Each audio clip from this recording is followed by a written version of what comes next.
जय हिंद प्यारे विद्यार्थियों, स्वागत है आपका आपके अपने एक ही लक्ष्य कॉम्पिटिशन एकेडमी परिवार में। मैं विनोद परमार आप सभी का हार्दिक स्वागत करता हूं। जैसा कि आप सभी जानते हैं, अभी वर्तमान में जो एग्ज़ाम्स होने वाले 2023 में, उन एग्ज़ाम्स को देखते हुए हम आपके लिए करंट अफेयर्स की सीरीज लेकर आए हैं ना। 2023 से 24 तक के एग्ज़ाम में आपको काम आने वाले हैं ना। चलेगा, तो इसी को हम आगे बढ़ाते हैं। और 50 प्रश्न हमने डिस्कस किए थे और हमने प्रयास किया था 50 प्रश्न के माध्यम से कम 100 प्रश्न हमारे कवर हुए थे ना। तो आ जाइए आगे बढ़ते हैं। और मैं ये मान के चलता हूँ ये प्रश्न बहुत ही इंपॉर्टेंट है, ठीक है ना। आप बिल्कुल ध्यान दीजिएगा क्योंकि मैंने इस पर निचोड़ निकाला है, ठीक है ना, जीके का। चलेगा, तो पहला प्रश्न है, हम आपके सामने स्क्रीन पे देख सकते हैं आप। 100% हर घर जल घोषित राज्य कौन सा है भारत का? तो प्यारे बच्चों, इसका जो आंसर आएगा, ठीक है ना, ये क्या आएगा? गुजरात, केरल, उड़ीसा और उत्तर प्रदेश। तो इसका जो आंसर आएगा वो क्या आएगा बताएं? ये आएगा गुजरात। कौन सा बताएं? गुजरात। गुजरात जो है आपका हर प्रत्येक घर पर क्या बताएं? जल उपलब्ध करवाने वाला क्या बताएं? ठीक, भारत का पहला राज्य ही अपने आप में इम्पोर्टेंट है। एक और बात आपको ध्यान रखना है, ठीक, जो गुजरात है हमारा, ठीक, गुजरात बालिका पंचायत शुरू करने वाला राज्य भी कौन सा है आपका? गुजरात है। हमने उस दिन पढ़ा था पहले, इससे पहले वाले वीडियो में। आगे हम बात करें केरल की। केरल जो है आपका, ठीक, केरल वो राज्य है जिस राज्य का मतलब पहला राज्य भारत का, ठीक है, जिस राज्य का जिला है, जिले का नाम है पुल्लमपारा। कौन सा बताएं? पुल्लमपारा। तो पुल्लमपारा जो जिला है केरल का आपका, ये भारत का पहला पूर्ण डिजिटल, क्या बताया? पूर्ण डिजिटल साक्षरता, डिजिटल साक्षरता वाला जिला। डिजिटल साक्षरता मतलब जैसे कंप्यूटर का नॉलेज होता है आपका, या ऑनलाइन आजकल सब कुछ चल रहा है ना। तो पूर्ण डिजिटल साक्षरता वाला जिला कौन सा है? पुल्लमपारा। ये आपको ध्यान रखना, वेरी वेरी इंपॉर्टेंट है। साथ ही आप याद रखें, जो केरल राज्य जो है ये भारत में, ठीक, सबसे अधिक साक्षर राज्य है। मतलब सर्वाधिक साक्षरता वाला कौन सा भारत का राज्य आपका? केरल है, ठीक है ना। आगे हम बात करें तो केरल जो है आपका सर्वाधिक लिंगानुपात वाला है, जेंडर रेशियो वाला, लिंगानुपात वाला। जो लिंगानुपात है इस यहाँ है आपका 1084। कहने का मतलब है 1000 अनुपात, मतलब कि 1000 जो पुरुष है, ठीक है ना, उन पर 1000 महिलाओं की संख्या यहाँ पर है, ठीक है ना। मतलब यहाँ पर 84 क्या बताया? महिलाएं ज़्यादा है। तो भारत का सर्वाधिक लिंगानुपात वाला राज्य कौन सा है? केरल है। आपको ध्यान रखना है। यहाँ के राज्यपाल कौन है? तो मोहम्मद आरिफ खान है, ठीक। मुख्यमंत्री कौन है? पी विजयन है। आपको ध्यान रखना है, ठीक, ये आपको ध्यान रखना है। अगला हम बात करते हैं, से उड़ीसा की बात करें ना, ये आपको समझ में आ गया उड़ीसा। तो उड़ीसा जो राज्य है हमारा, ठीक, इसका आंसर तो ये आई गया, अपन ने पढ़ा।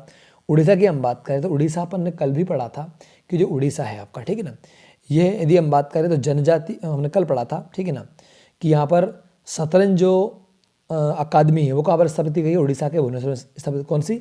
शतरंज अकादमी। शतरंज अकादमी भारत की पहली कहाँ पर स्थापित की गई बताइए? तो ये कहाँ पर की गई? आपकी उड़ीसा में, ठीक है ना। ये आपको ध्यान रखना है। साथ में एक बात हो, जनजाति क्या बताएं? जो जनजाति वो हमारे होती है, जो हमारे एसटी आदिवासी लोग होते हैं, भाई लोग होते हैं, ठीक, उनका विश्वकोश, मतलब कि एक बार उसका डिक्शनरी टाइप, ठीक, उनका नाम तो जनजाति विश्वकोश, क्या बताएं? विश्वकोश जारी करने वाला प्रथम राज्य कौन सा भारत का? तो उड़ीसा। क्या? जनजाति विश्वकोश जारी करने वाला प्रथम कौन? उड़ीसा, ठीक, ये आपका आ गया होगा। उत्तर प्रदेश की बात करें तो आप सब जानते हैं जो उत्तर प्रदेश है हमारा, ठीक है ना, ठीक, ये अपने आप में एक अलग राज्य आ जाएगा, ठीक है। उत्तर प्रदेश की राजधानी क्या है? लखनऊ है। आपको पता है क्या है? लखनऊ। क्या है? लखनऊ। तो यूपी की राजधानी क्या है? लखनऊ है। सीएम कौन है? योगी जी है, योगी आदित्यनाथ जी।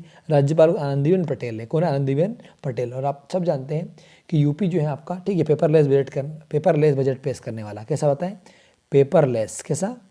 पेपरलेस बजट पेश करने वाला, यानी पेपर के का नहीं दिखाया गया, डायरेक्टली क्या है, कंप्यूटर के माध्यम से, लैपटॉप के माध्यम से ऑनलाइन जो है आपका बजट को पेश किया गया था। पेपरलेस बजट पेश करने वाला प्रथम राज्य भारत का कौन सा बताएं?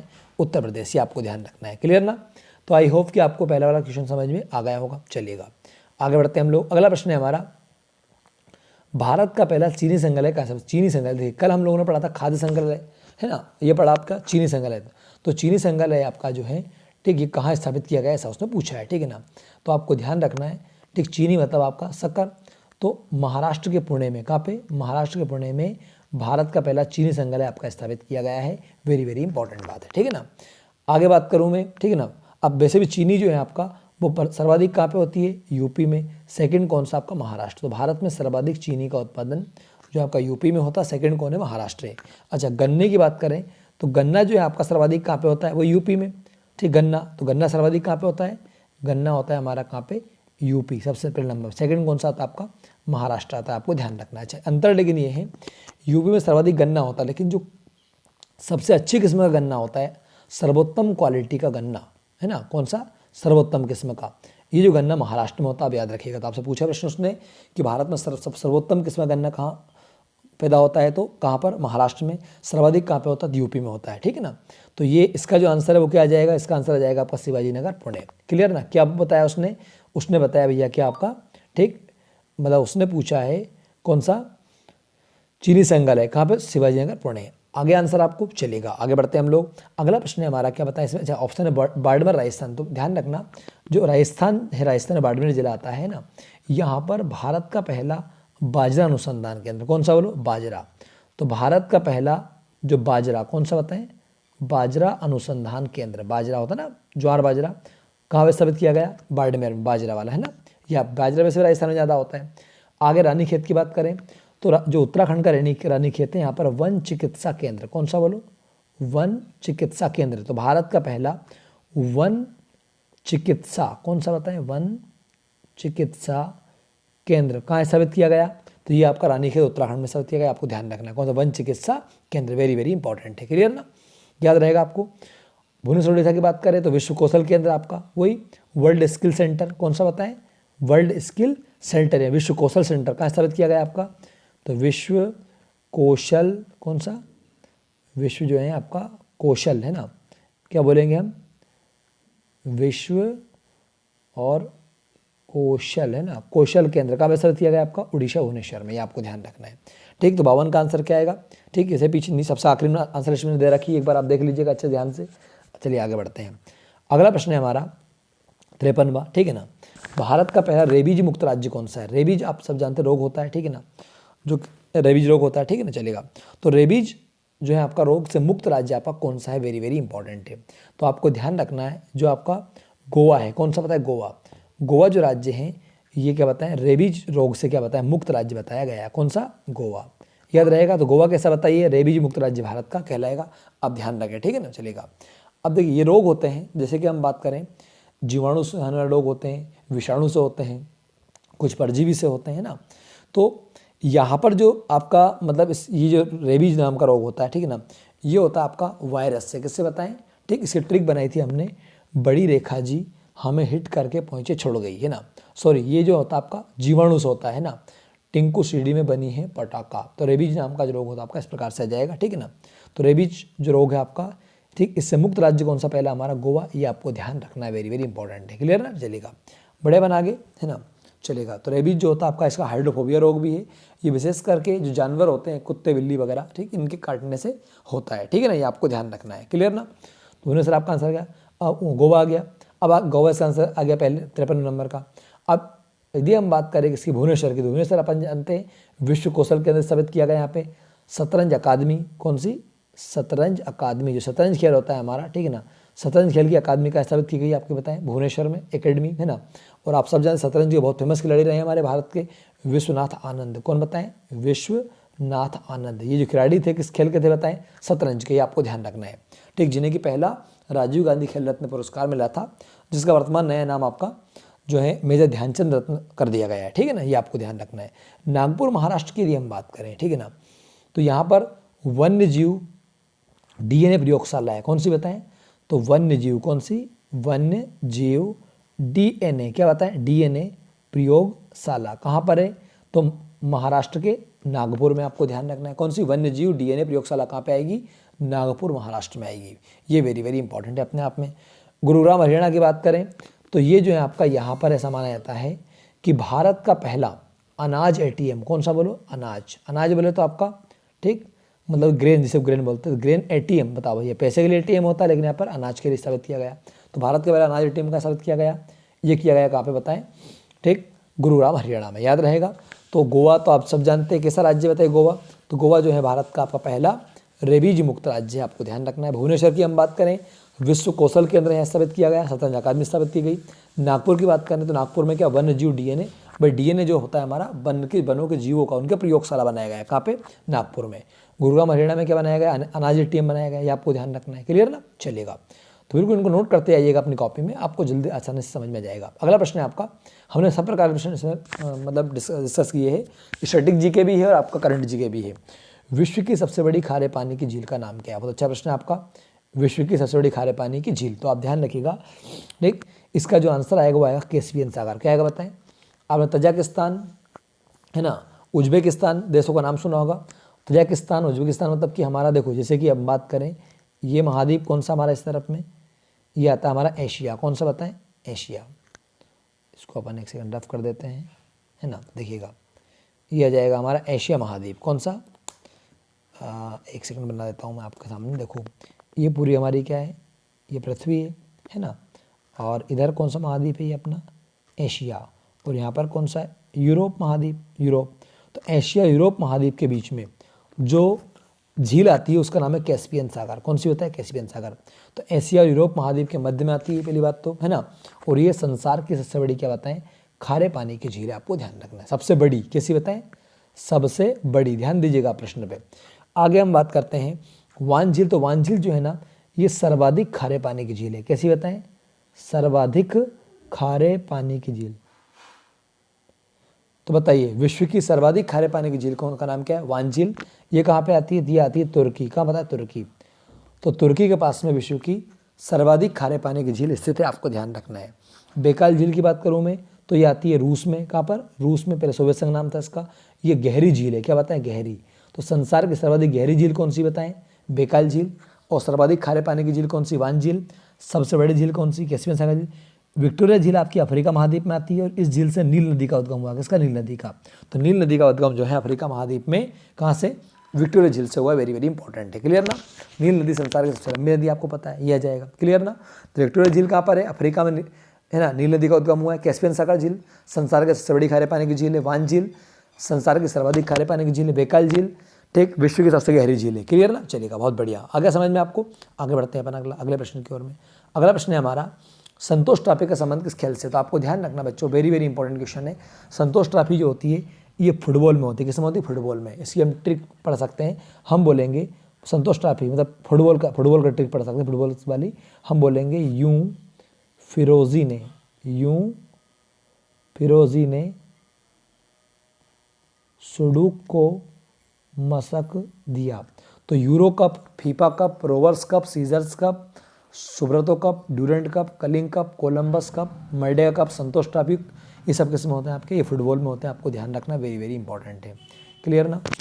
हॉकी की हम बात करते हैं, बेगम रसूल ट्रॉफी इसके अंदर जाती है। क्रिकेट की बात करें हम तो इसमें रानी ट्रॉफी आ जाती है, इसमें आपका देवधर ट्रॉफी आ जाएगी, देवधर हुई, है ना।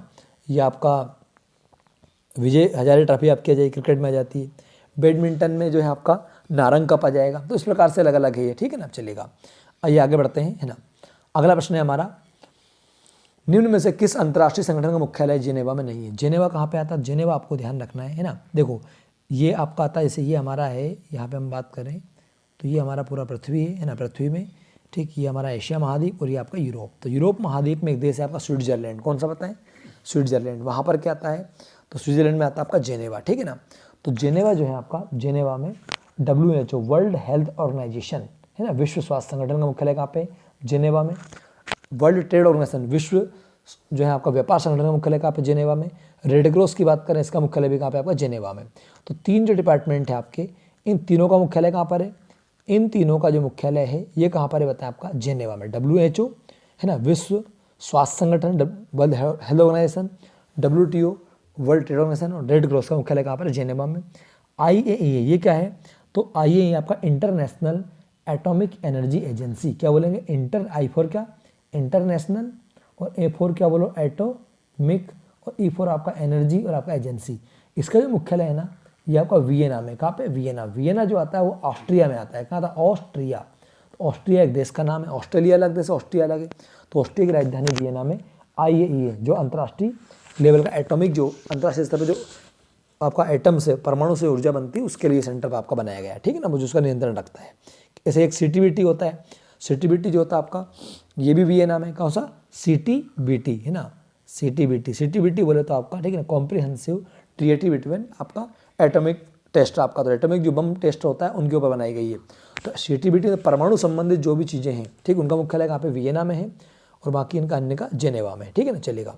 आइए आगे बढ़ते हैं हम लोग। अगला प्रश्न है हमारा, स्वास्थ्य एवं परिवार कल्याण मंत्रालय द्वारा एवं यूनिसेफ द्वारा जारी एनीमिया मुक्त, एनीमिया आप सब जानते हैं इसमें रक्त की कमी हो जाती है, एनीमिया मुक्त जो है भारत सूचकांक 2021-22 में किस राज्य को प्रथम स्थान मिला? बताए एनीमिया जो रोग है आपका उससे मुक्त राज्य की बात बताना आपको।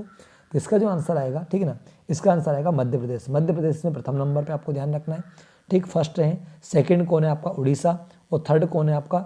हिमाचल, और जो बिहार है इसमें, ठीक, बिहार का जो स्थान है वो 22वां है भारत में। कौन सा नंबर का? 22वां, ये आपको ध्यान रखना है।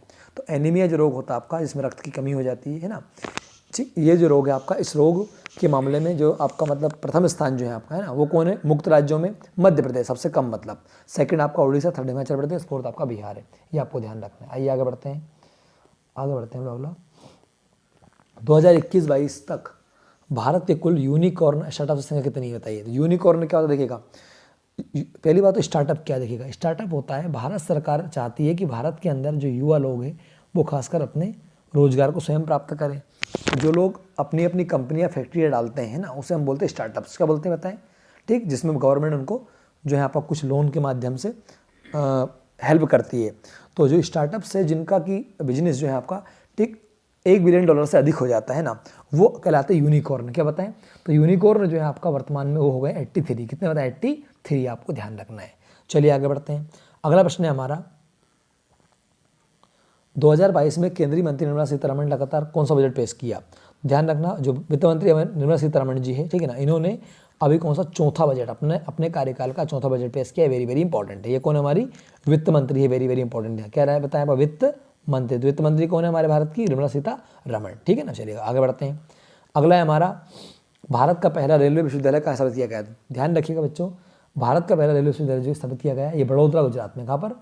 गुजरात, बड़ौदा में भारत का पहला रेलवे विश्वविद्यालय स्थापित किया गया है। वेरी वेरी इंपॉर्टेंट है, याद रखिएगा, ठीक। कपूरथला पंजाब की बात करें तो कपूरथला जो पंजाब है आपका, ठीक, यहाँ पर जो है रेलवे इंटीग्रल कोच फैक्ट्री है। कौन सी बोलो? रेलवे इंटीग्रल और क्या बोलो? Coach factory. कहाँ पर है?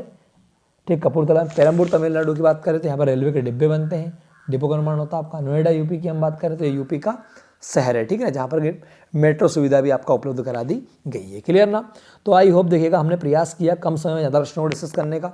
यदि इसमें कुछ समझ में नहीं आता है या कुछ गड़बड़ लगता है आपको तो आप कमेंट कर सकते हैं ना, क्योंकि हो सकता है कि कुछ गड़बड़ भी हो जाए। हालांकि मैं प्रयास करता हूँ पूरा रिसर्च करने के बाद में, फिर भी आप लोग बिल्कुल अपनी कमेंट करें, चैनल को लाइक करें, सब्सक्राइब करें और अपने मित्रों को भेजें, क्योंकि मैंने जो पेपर क्वेश्चन लिए, ये क्वेश्चन वो क्वेश्चन है जो कि कहीं ना कहीं किसी न किसी एग्जाम में आपको 2023 से 24 तक में निश्चित रूप से बनने वाले हैं, ठीक है ना।